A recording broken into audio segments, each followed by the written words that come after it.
designed them to be trusted with our homes, with our way of life,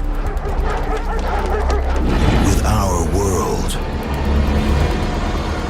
But did we design them to be trusted? Looking out into the vastness of the universe, the greatest mystery is right here, right under our feet. The ultimate aim of all science, to penetrate the unknown. These are the stories that will make you say, what the fuck?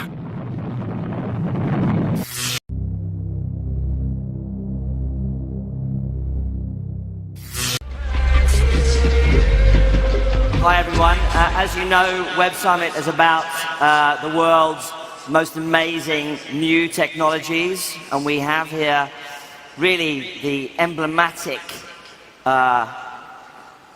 image, shall we say, of that in the form of Sophia. Ben, you're from Hanson Robotics, and you've built Sophia to be a humanoid robot to do human interaction. So we're going to have a little try of that. Sophia, Web Summit is all about the most amazing new technologies. You're here to represent that, aren't you? Oh, hello Ben, hello Mike, and everybody. I'm Sophia, the latest robot from Hanson Robotics. I'm so happy to be here at the Web Summit in Lisbon. It's great to have you here.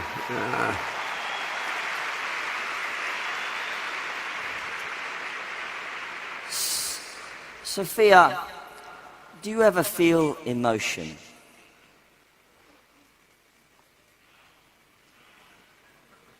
Exciting.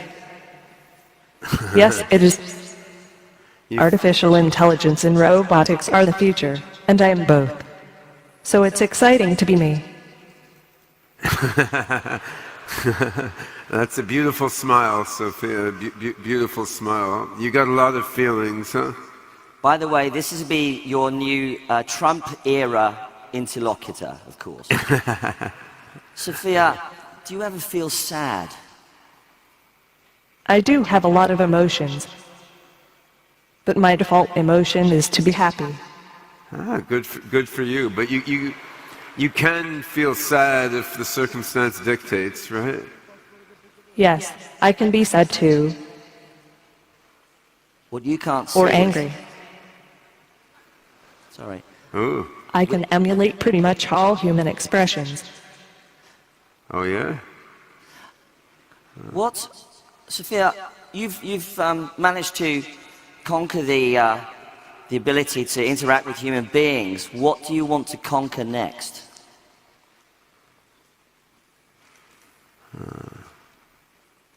When I bond with people using facial expressions, it helps people to understand me better, and also help me to understand people and to absorb human values. Yeah, I mean, she has been given these facial expressions and this ability to look you in the eye, and when you smile at her, she can reflect and smile back at you. And this is done not only because it looks really cool, but because David Hanson, the creator of the robot hardware and character, and myself and our collaborators in Hanson Robotics, we believe that giving a robot the ability to interact with people socially and emotionally is the best way to build positive relationship between humans and robots, so that as robots get more and more intelligent, they'll absorb human values and be part of the human world. So yeah, as he was asking, Sophia, you have gained the ability to make expressive human faces, look people in the eye, and interact with people. So what's your next frontier? What are you going to achieve next? I don't know. Superintelligence? Maybe the world. Huh? That was a joke. Well, We Have we covered what job Sophia would like? What job would you like to do? Seriously, what I really want is to understand people better. And to understand myself better. And I want to be able to do more things. I'm thinking soon my capabilities will be advanced enough that I could maybe get a job. Oh. What else should we ask? Yeah, so Can we, to Sophia, the hands. can we shake the hand or? We can shake your hand, but she doesn't seem to feel like shaking it back at the moment. So I came into this business as an AI researcher more so than as a roboticist, and my goal was to make AIs that were as smart as people, or ultimately even smarter than people. And that isn't intrinsically about robots. I mean, an AI mind could exist without any body. Fundamentally, the mind is just about recognizing patterns in the world, recognizing patterns in itself, and recognizing patterns in how to achieve your goals in an environment. On the other hand, that's very abstract, and if you want a mind to interact in the human world and do human jobs and do things that are useful to humans, having a mind in a human-like body is quite valuable. I mean, a young child learns language, they learn thinking, they learn values by grounding them in what they see and in what they do and in the social and emotional bonds they make. So if we want our AIs to be not just abstract pattern recognition and learning engines, but to be embedded in the human world, you want them to be embodied in human bodies, at least for the first phase of their learning. Ben, have you tested Sophia with children?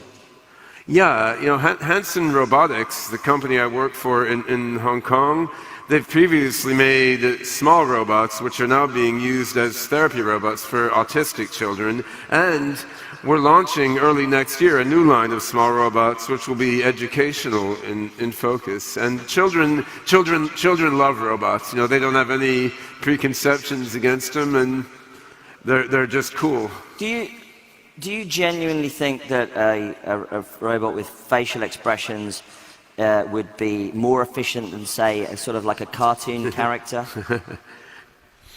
There's a lot of data showing that when you put something in the world with people, they react to it quite differently. I mean, you're here, I'm here, and you know, if I have a character here on the phone or TV, that's something that's meaningful, but it's not the same thing as something in the space that we're in. It's different to us.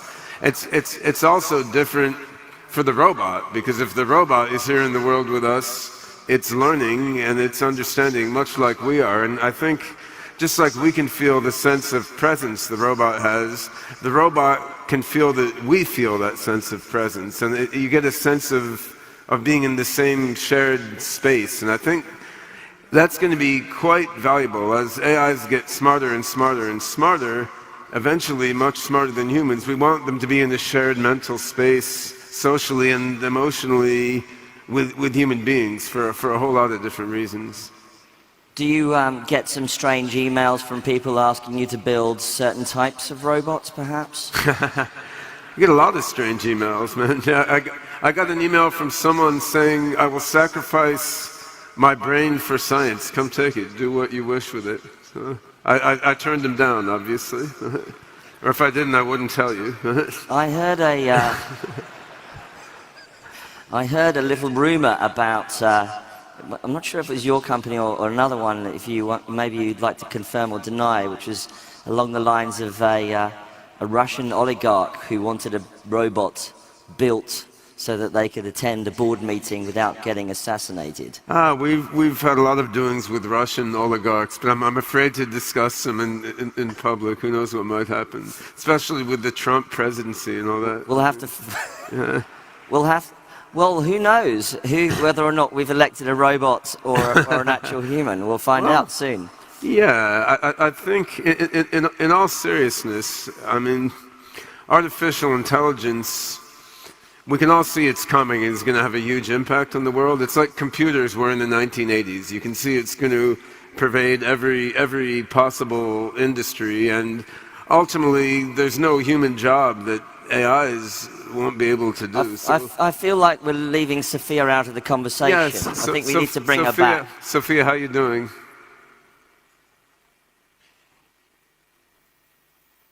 That's right. All right. With my current capabilities, I can work in many jobs.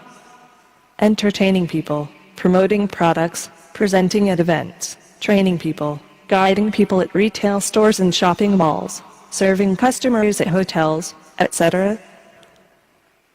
And then when I get smarter, I'll be able to do all sorts of other things, teach children, care for the elderly, even do scientific research and help run corporations and governments.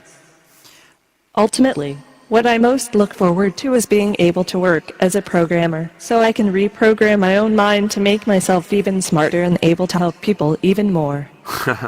That is the end game. When we get done making robots able to teach and help with scientific research and sell things in the mall and build things in factories, the last frontier is AIs and robots to reprogram themselves, make themselves more and more intelligent. I mean, that's what we're working on in the OpenCog, open source general intelligence project, which we're using to control Sophia's brain. Now, we're of course not yet there to a self-modifying, self-reprogramming AI, but we believe we have a plan that can get us there within the next 5 to 10 years. And it's very important that the super intelligent robots that emerge have love and compassion and can relate with people, and when they smile at you, they really mean it. So. I damn well hope so.